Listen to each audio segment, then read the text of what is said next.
92 साल की एक बुजुर्ग महिला जो एकदम से घर में इधर उधर टहल रही थी और अचानक से ज़मीन पर गिर जाती है। जब 92 साल की ये बुजुर्ग महिला ज़मीन पर गिरती है तो आसपास से शोर मचता है और अन्नू दादी ज़मीन पर गिर गई, इस तरह से लोग इधर उधर भागते हैं। यहाँ पर इस बुजुर्ग महिला को उठाया जाता है। 92 साल इसकी उम्र होती है। यहाँ पर जो पोते होते हैं दादी को तुरंत उठाते हैं और अस्पताल लेकर जाते हैं। अब आपको बता दूं, उस वक्त कोरोना काल चल रहा था, लॉकडाउन हर जगह लगा हुआ था, लेकिन ऐसे समय में ये दादी बीमार हुई थी। बीमारी ऐसी कि घर से कुछ बोला ही नहीं था। जैसे ही अस्पताल लेकर जाते हैं तो डॉक्टर तुरंत इसे आईसीयू रूम में भर्ती करते हैं और यहाँ पर इसके गले में पाइप डाल दिया जाता है और इसे मशीनी सपोर्ट पर रख दिया जाता है। दोस्तों, यहाँ पर कोई भी साथ रह नहीं सकता था, लॉकडाउन लगा हुआ था। सबको मरने से और बीमारी से डर लगता था क्योंकि कोरोना ने सबके अंदर भय यानी डर बैठा रखा था। इतने बुरे हालात होते हैं। इन दादी की फोटो मैं साइड में लगा रही हूँ कि पूरा घर का रो रो कर बुरा हाल हो जाता है। कौन अम्मा के पास रहेगा, कौन उनकी देखरेख करेगा। हालांकि ऐसी देखरेख कोई नहीं थी। यहाँ पर 4 दिन हो जाते हैं। 4 दिन तक भी ये जो बुजुर्ग महिला होती है जिसका नाम अन्नू होता है, ये बिल्कुल हिलती ढुलती नहीं है। कोई भी इसके शरीर में हलचल नहीं है। केवल वो मशीन ही बोलकर बता रही थी या उन मशीनों के चलते पता चल रहा था कि कैसी हालत है। डॉक्टर कहते हैं कि अगर हमने इसके शरीर से ये मशीनी सपोर्ट हटाया तो उसी दिन ये बुजुर्ग महिला इस दुनिया से चली जाएगी। अब घर वालों के सामने बहुत बड़ी यानी एक सवाल उठता है। सवाल कि क्या ऐसा करना सही रहेगा, यानी जो मशीनी सपोर्ट है, जो मशीन का सहारा चल रहा है सांस लेने में, क्या हम इसे हटाएंगे तो क्या हम पर पाप पड़ेगा? क्या करें, क्या सोचें, क्या भगवान क्या करेंगे? तभी यहाँ पर एक पोते के दिमाग में एक बात आती है। हमारी दादी का एक भाई भी तो है। दोस्तों, भाई पर फ़ोन घुमाया जाता है और वो भाई हॉस्पिटल में ही बुलाया जाता है परमिशन लेने के बाद। पहले कागज़ बनवाया जाता था जब लॉकडाउन लग रहा था कि भाई कोई आ रहा है या जा रहा है, जिसकी ज़्यादा कंडीशन ख़राब है उसी को आगे आने जाने की अनुमति थी। अब यहाँ पर बूढ़ा भाई कांपती हुई लाठी से आता है। दोस्तों, इतना ही बुजुर्ग भाई होता है। हालांकि ये अपनी बहन अन्नू से छोटा था उम्र में। जैसे ही आता है तो यहाँ पर जो पोता है इस दादी का, अन्नू का, वो कहता है कि मामा, डॉक्टरों ने कहा है, दादाजी मतलब इसी तरह से बोलता है, उसकी दादी का भाई है तो वो कहता है कि डॉक्टरों ने कहा है कि जब हम ये पाइप हटा देंगे और ये मशीन जो साथ दे रही है इसको हटा देंगे तो ये बुजुर्ग महिला तुरंत इस दुनिया से चली जाएगी, यानी अब कोई भी ऐसी चीज़ नहीं रही है। तभी एक भाई अपनी बहन के पास जाता है। हॉस्पिटल में देखता है चारों तरफ बहुत ही सब कुछ हलचल मच रही थी और यहाँ पर सबसे बड़ा खतरा था कि कहीं इस पोते को कोरोना ना हो जाए। यहाँ पर इतनी बुरी हालत है।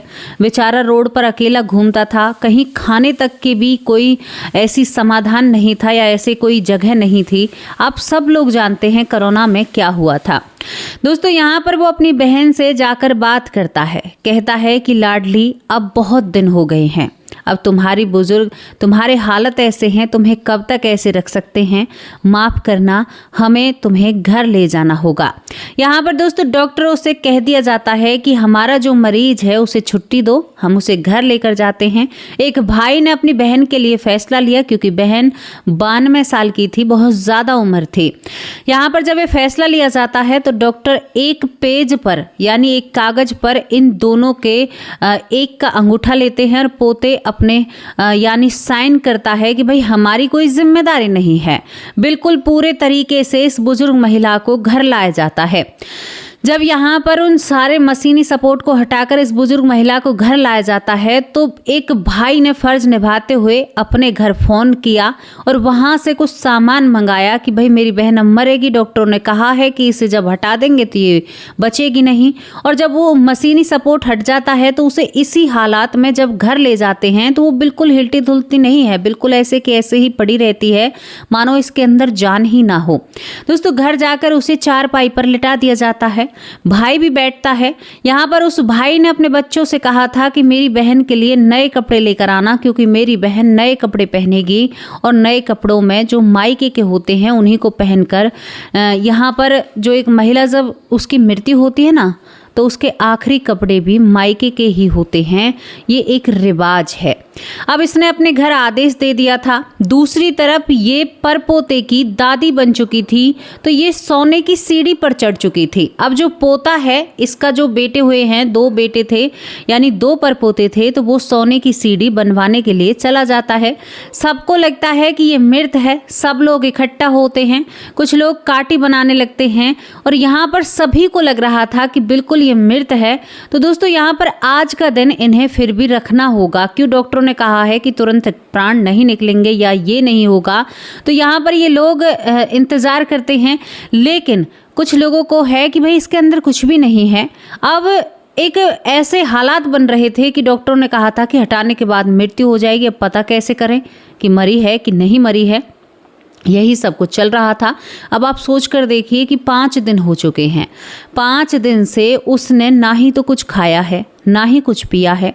जो कुछ भी है डॉक्टरों ने ही यानी ड्रिप के ज़रिए या नस के ज़रिए उन्हें यानी खाने पीने को दिया है। और गले में अब भी एक नली डली हुई है, जबकि वो घर पर आ चुकी हैं और वो बिल्कुल ऐसे ही पड़ी हैं बेजान की तरह। एक भाई कहता है कि नहीं, हम कल तक क्यों इंतज़ार करें, इसके अंदर कुछ भी नहीं है, ये मर चुकी है। पास ही के एक डॉक्टर को बुलाते हैं, वो भी कहते हैं कि हाँ ये मर चुकी हैं, इनको तो शायद काफ़ी टाइम हो चुका है मरे हुए, क्योंकि सुबह 10 बजे अस्पताल से निकाला था और यहाँ पर घर आते आते मतलब यह सब कुछ करते करते शाम को 4 या 4:30 बज जाते हैं। दोस्तों यहाँ पर सब तैयारियों में लग जाते हैं और कहते हैं कि हाँ यह मर चुकी है। उस डॉक्टर ने भी कह दिया। जब तैयारियां होती हैं इस बुजुर्ग महिला को नहलाने के लिए, यानी नहलाकर इसको वो नली निकालने की कोशिश करते हैं, कुछ निकालने की कोशिश नहीं करते हैं, यही बहस छिड़ रही थी। फिर यहाँ पर कुछ देर के लिए उसके मुंह पर कपड़ा ढक दिया जाता है।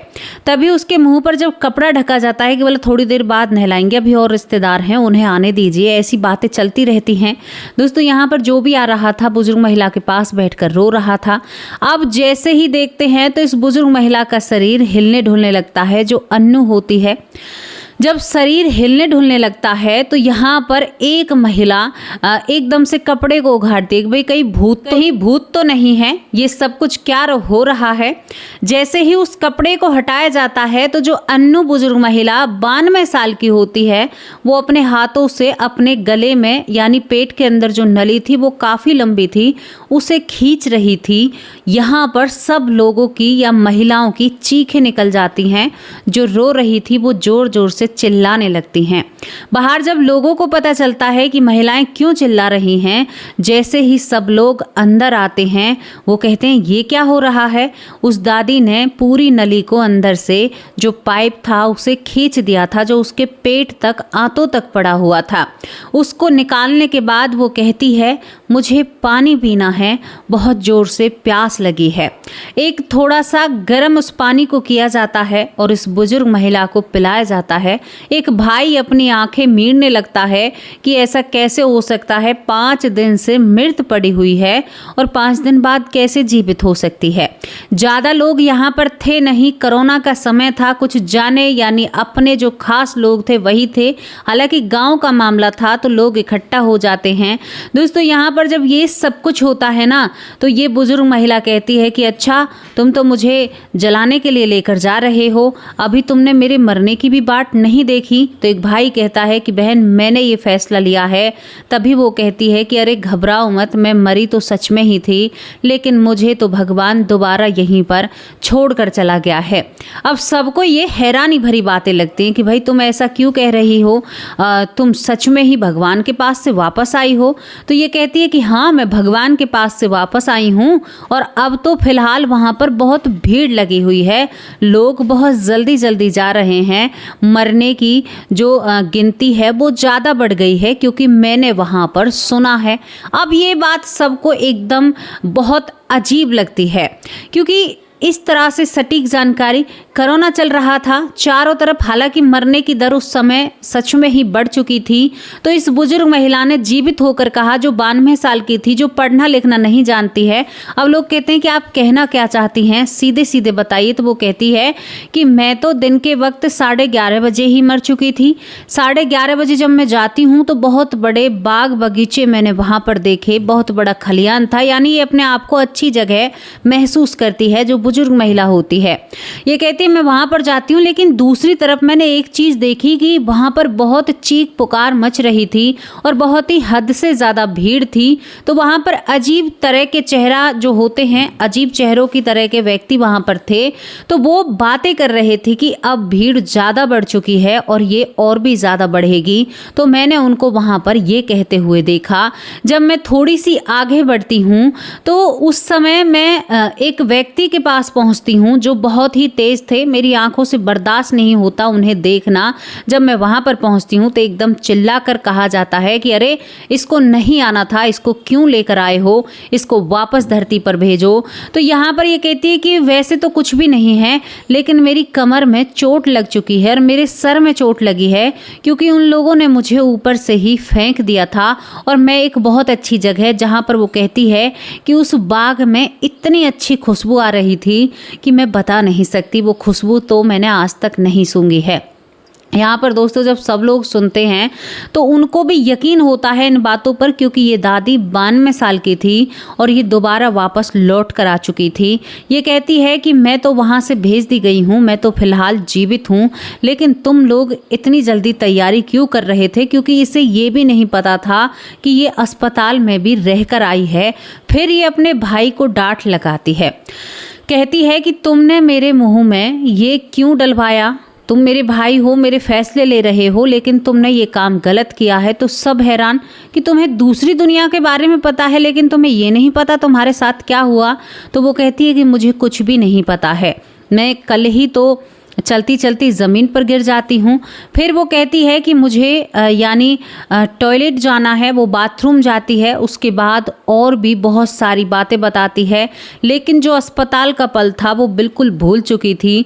यहाँ पर ये अम्मा जो हैं वो आज भी जीवित हैं, आज भी बैठी हुई हैं, लेकिन वो साफ रूप से कहती हैं कि उस वक्त वहाँ पर बहुत भीड़ थी, बहुत सारी आत्माएं वहाँ पर जा रही थी और इस बात की भी चर्चा थी कि भीड़ और ज़्यादा बढ़ेगी। यानी इस बात का क्या मतलब था ये तो आप लोग भी अंदाज़ा लगा सकते हैं, लेकिन ये बुजुर्ग महिला आज भी जीवित हैं। ये अपने भाई को डांट लगाती हैं, कहती कि इतनी जल्दी मरने वाली नहीं हूँ मैं, लेकिन अब इनका शरीर ठीक नहीं रहता।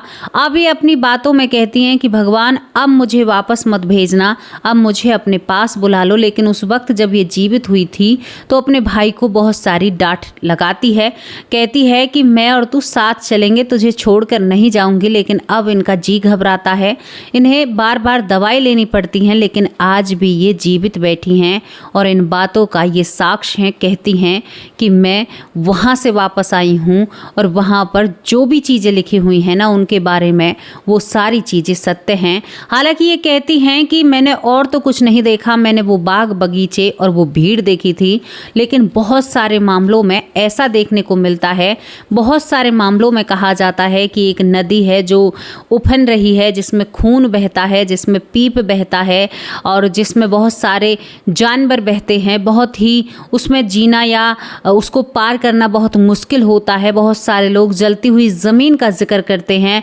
बहुत सारे लोग कढ़ा का जिक्र करते हैं जिसमें तेल खौलता रहता है। बहुत सारे लोग कहते हैं कि खाई से फेंका जाता है। लेकिन इस बुजुर्ग महिला ने एक और नई बात कही कि मैंने वहाँ बहुत सुंदर एक बाग देखा, बगीचा, जिसमें बहुत अच्छी सुगंध आ रही थी। तो सबकी अलग अलग राय होती है, लेकिन जो भी जिक्र किया जाता है ना, मरने के बाद जो लोग जीवित होते हैं उनकी बातें जो हमारे ग्रंथों में लिखी हुई हैं उनसे मेल खाती हैं और बिल्कुल स्पष्ट रूप से मेल खाती हैं।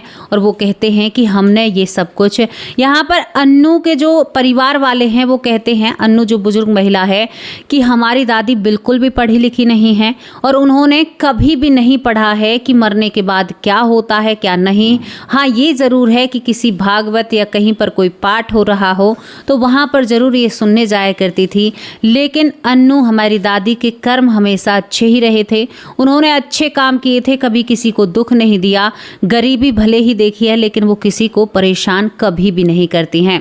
दोस्तों, इस कहानी से, इस घटना से आपको बहुत कुछ सीख लेना चाहिए, क्योंकि आप सोचते हैं या कोई भी सोचता है जो शुरुआत में मेरे चैनल पर आया हो कि भैया मरने के बाद ऐसा कुछ भी नहीं है। बिल्कुल होता है, आप मानो या ना मानो। हमने 1200 वीडियो कवर की हैं इन सारी चीज़ों पर, पुनर्जन्म पर, प्रेत पर, मरने के बाद जीवित होना, बहुत सारी 1200 वीडियो। बहुत, ये कोई आंकड़ा यानी थोड़ा नहीं है, बहुत मेहनत की है और ये बातें सच्ची होती हैं।